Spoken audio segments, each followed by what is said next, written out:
Shalom. This is Shalom from the Great Millstone Atlanta Camp. Before I get started with this lesson, I want to give all praise, honor, and glory to Yahweh, Bahashem Yahweh Shai, Bahashem Brakakwadash. Double honor to my elders and apostles of Great Millstone. They're teaching rule well. Peace, love, and safety to the hopeful elect. I'm just going to do this. I got a quick lesson. I was talking to the brother Zakaria. I think he did a lesson on the same topic. We may have different scriptures, but, I just want to just put out there what I got from it, and put the scriptures along with it, as far as understanding what's written and the instructions that the Lord give us through the scriptures. So we was speaking on knowing what to say and also knowing when to not say anything. So you have to learn to be silent and learn when to speak. And not only that, when you speaking, you have to know what to say. For example, I know this is kind of on the stupid side, but this guy, it was a few years ago. He walked into I think it was a McDonald's bathroom. It was a restaurant or something. And this was on the news. He was like, "Yeah, I'm about to blow it up." When Jake go into the bathroom and say, "I'm about to blow it up," that means he about to, do a number two that he been holding. So, everybody don't, if it's a heathen in there that don't really understand our type of the way we speak, they're gonna take it as especially if it's Ishmael. They know about bombs and shit and blowing stuff up. But yeah, if you say that around the wrong person, they're gonna call the police and be like, "Hey, a man that just walked in here and say he was gonna blow the place up." So that particular guy had the SWAT team called on him. Also, just examples, you can't say, Jake might be eating a tasty meal, whether you're at the airport or on an airplane, and he'd be like, "Yeah, that's the bomb right here," or listen to a song, that's kind of like some old school lingo, but they'd be like, "Yeah, that's the bomb." You can't say bomb on an airplane or at the airport. They'll lock you up for that. So those are just kind of on the foolish side of examples of not what to say. At the same time, when you're amongst your enemy, you can't say certain things. Scripture say agree with your enemy quick, because they can deliver you up to the officers and to the judge, and you can be locked up in prison. And this time, certain things, the wrong word could kill you. You get pulled over, you say the wrong thing, these officers, they'll shoot you. Yeah, there's plenty of examples of that going on. All right, so without further ado, let's go into the scriptures. And I want to first get this Amos chapter 5 and verse 13. It says, "Therefore the prudent shall keep silent in that time, for it is an evil time." Yeah, so it's going to be, as a matter of fact, I listened to, when I was young, I listened to a lot of Bone Thugs and Harmony. And, one of my favorite artists was Crazy Bone. He had a solo album. The song was called Silent Warrior. And some of his lyrics in that song, I know he was saying, "Cops trying to kill us everywhere because we won't take the mark of the beast." It's one of the lines in that song. And, when you listen to it, he basically like, just keep quiet because the enemy listening. So it's just a good thing to just learn not to say nothing. All right. When the police pull you over, they give you an option. Or when you get arrested, it's like when you get arrested, they say you got the right to keep stay silent, or the right to keep silent. So if you in some deep shit, your mouth can get you in even deeper trouble. Just don't say nothing. All right, which brings me to the next scripture, Proverbs 18.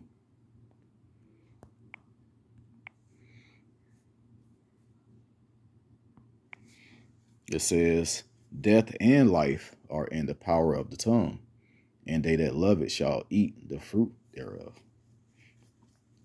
So if you speak good words, It could it could cause life. You could bring life in someone with encouraging words, or you can say the wrong thing and it could be death. All right. So another example, it could be someone that's on the verge of suicide, and you don't even know. It could be a complete stranger. And you may say the wrong thing to them, and they could go ahead and off themselves. Or you can just, be humble and kind with them, and it could bring life to them. It may be a Jake. He may get the truth after that. You never know. So, yeah, the tongue is powerful. It can bring death. It can bring life. Look at these rappers that's dropping dead off of these lyrics. Great example.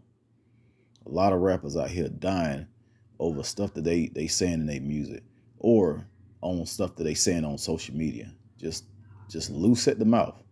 As a matter of fact, I pulled this up and I wanted to read this because I wanted to see where it originated from. This is I Googled loose lips sink ships. It was basically something I heard a while back. Well, it's a known saying. It's a popular phrase. Loose lips sink ships. But I'm just gonna read what it says on Google. It says loose lips sink ships. It's an American English idiom. I can't even pronounce that. Slack for not being able to pronounce that word correctly. That means to be careful about what you say. It says it originated during World War II as a slogan created by the U.S. Office of War Information to prevent people from accidentally giving away useful information to enemy spies.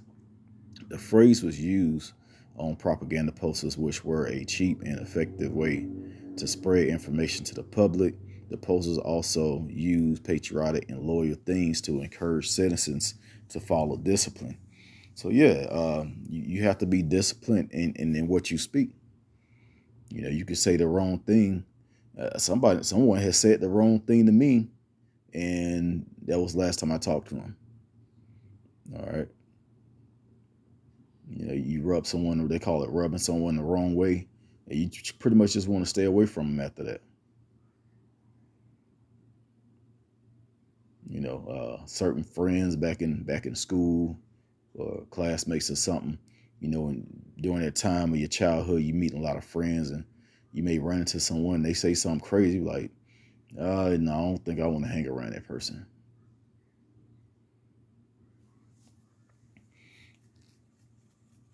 And guess what? They may have needed you later on for something, but guess what? That ship is sunk because of what they said from their lips being too loose. Let's get back to the scriptures. Let's go to Matthew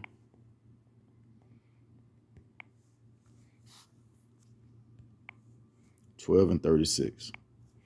It says, "But I say unto you that every idle word that man shall speak, they shall give an account thereof in the day of judgment." Every idle word.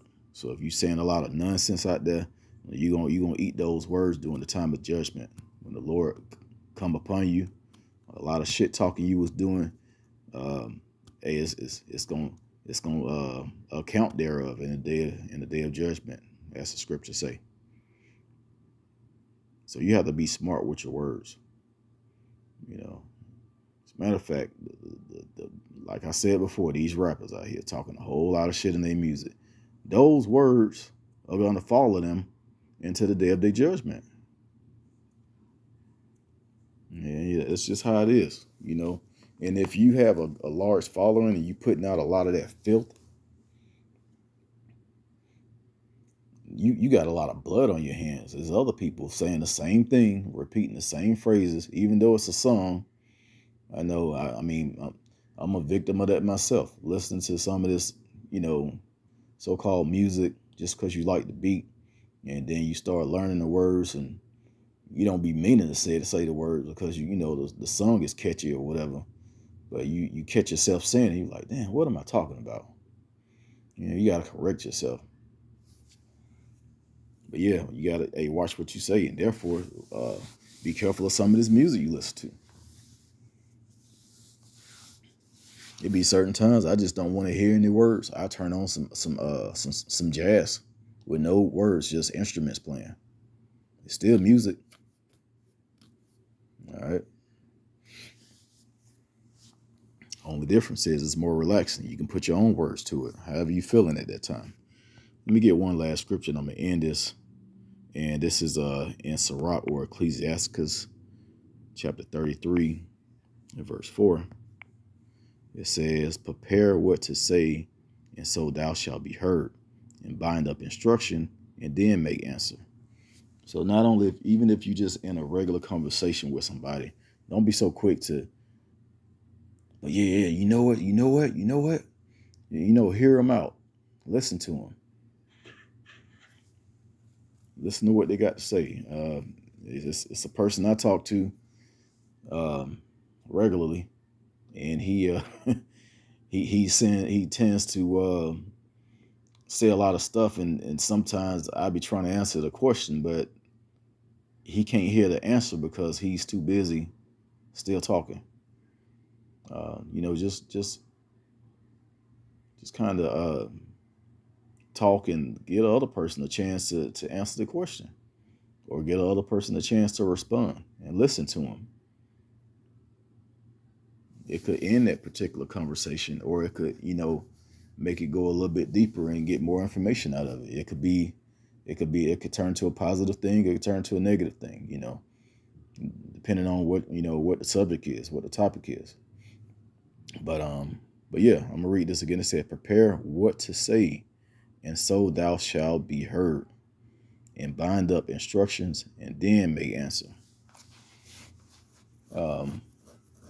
Even if you may get into an altercation with the enemy, with one of your enemies, with the ops. Ops want to kill you. Hey, we in this thing until the end. We enduring. A lot of the stuff that we're gonna have to do, we're not gonna like it.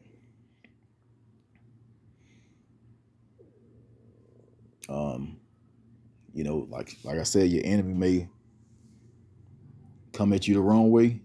You can either ignore them, or you can kill them with kindness. I don't know. I would probably try my best to just walk away. Or if you're just having a good day and can't nothing mess with you, somebody come at you talking some shit, yes sir, you got it, then keep it moving. What are they gonna say after that? Yes ma'am, you got it. All right, I heard you. We good?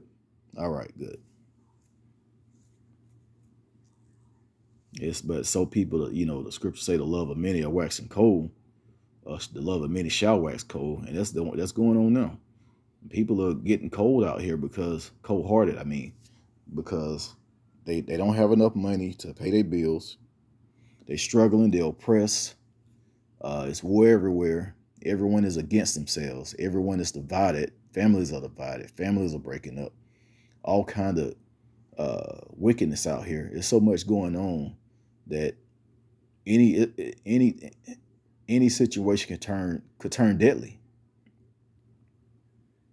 All right, stop trying to be all bold all the damn time, and just be humble. You can be bold when the Lord put the Spirit on you to be bold. But right now, man, we worms. We're lost sheep that's finding our way.